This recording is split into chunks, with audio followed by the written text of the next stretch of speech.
And the research is so interesting on this that if you ask college students what they aspire to, they talk about money. But if you ask them what the best thing was that happened to them in the last month, they mention experiences with other people. They never mention possessions. So on an intuitive level, people do understand what it is that brings them joy, but sometimes they have to find out the hard way. The change of man is the key to changing everything else in the world. Without it, nothing real significant will change. What we need is not just patching up, not just solutions to current problems. What we need is a transformation, a fundamental transformation, which means a change of values, the change of thinking, change of consciousness, change in the way the human being thinks and acts. Worldviews affect the engine of civilization. It affects who we each individually think, who we are and how we behave, and our moral sense, business. It affects everything. An experiment was done by two social psychologists where they did the following. They took a bunch of students and they had them read one of two passages. One of the passages was description of who we think we are. And then the key phrase in this paragraph was, "You're nothing but a pack of neurons," that were basically all material substances, in which case everything you think you are, all of your thoughts and emotions and all of your interior life is nothing but a pack of neurons. And then they gave the students the opportunity to do a couple of experiments where they could cheat if they wanted to. And what they found was that the students who read the passage, "You're nothing but a pack of neurons," cheated significantly more. If your worldview says that there is no inherent meaning in anything, and ultimately the universe is a pointless object, and when you die, you're dead and there's nothing else going on, then it changes your sense of how do I need to live right now? Well, I should get everything I should get right now. I should cheat if I have to. Whereas if we had a different model, which said maybe you're part of some gigantic living system with some kind of inherent meaning and all the rest, it could have consequences not only for yourself, but for your loved ones and everyone else. All the problems that we're facing right now, they're not problems. They're actually questions. Who are we? Who do we really choose to be? How do we choose to relate to life itself?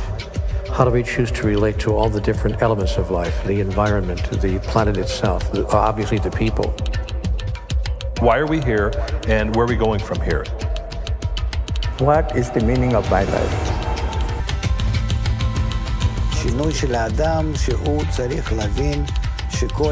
Man has to go through a change to realize that his life should be lived for the unity of mankind, and that we're all like one man and one heart, and we're sharing that desire, sharing that thought. We're all in mutual connection, making mutual concessions in reciprocity, like cells of a living body.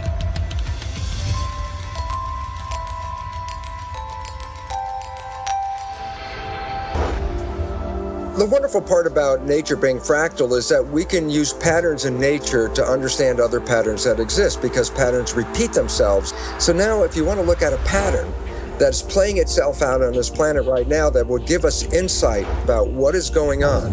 So I say, look inside a caterpillar that's growing.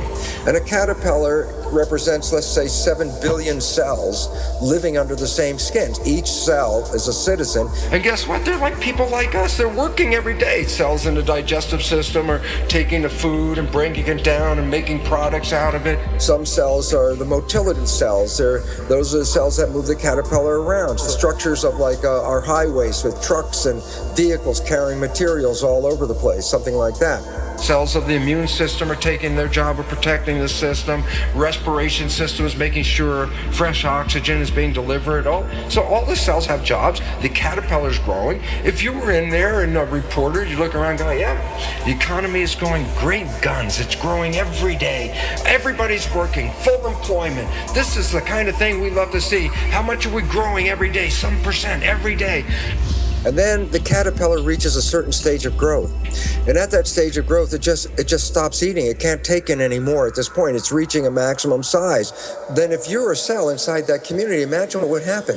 That you're on the job and all of a sudden there's less food coming in and you're a digestive cell and you say, well, man, the work is slowing down here. The factory is slowing down. Then all of a sudden it gets to such a low level that many cells get laid off of the job. Now their cell's not working. Why? There's not enough food coming in to keep them all working. And as the food shuts down, then the other jobs are affected, because if there's no food, then there's no energy. And all the systems start laying off cells. And pretty soon, there's massive chaos under the skin of a caterpillar. Why? The systems stop growing, the cells are out of work, nothing is evolving, and the thing is falling apart. If you were a cell in that caterpillar body at that time, you would look around and say, oh my God, our world is coming to an end. And yet, in the midst of those billions of cells, in among them are other cells genetically identical to them, no different. But they think differently. They respond to the signals differently. These cells have the interesting name called imaginal cells. And these imaginal cells come up with new visions. And what happens is, in the midst of all this chaos, when all the other cells are running around thinking the end of the world is coming, the new imaginal cells are laying out new ideas, new visions, a new plan, a new scheme, a new way of life. And around these ideas, the cells reorganize and they start to create new massive organizations to create something much more fabulous than the previous system. A system that is much more sustainable, a system with a higher level of evolution. And that system they're constructing called the butterfly. So there's a transition from an old world of caterpillar with an old belief system and an old way of life that was no longer sustainable. And therefore, you have two choices in this world right now. You can retain your caterpillar status and go, oh my God, the sky is falling, and be in fear. Or you can say, the caterpillar is going, I want to build the butterfly. Why? Because if I become active and, positive in the process of building the butterfly, I'm engaged, I'm working, we're creating the future. If I sit there and bemoan the loss of the caterpillar, then I'm making myself sick and everything around me. Why? I'm not contributing to our evolution. And so, where are we? We're at the demise of the caterpillar stage of civilization and the rise of the butterfly. What we have to recognize is that all this crisis, etc., is not outside of consciousness. Mm-hmm. It is also inside of consciousness. Mm-hmm. There is a plan to this madness. Mm-hmm. If we look at biological evolution, all big evolution is preceded by a catastrophe. So this is evolution of the human being that is going on right now. From being overly concerned with the negative emotions and the rational mind to listen to the values. Love, beauty, justice, truth, goodness. We need to hear that. But how do we hear that without the pangs of suffering?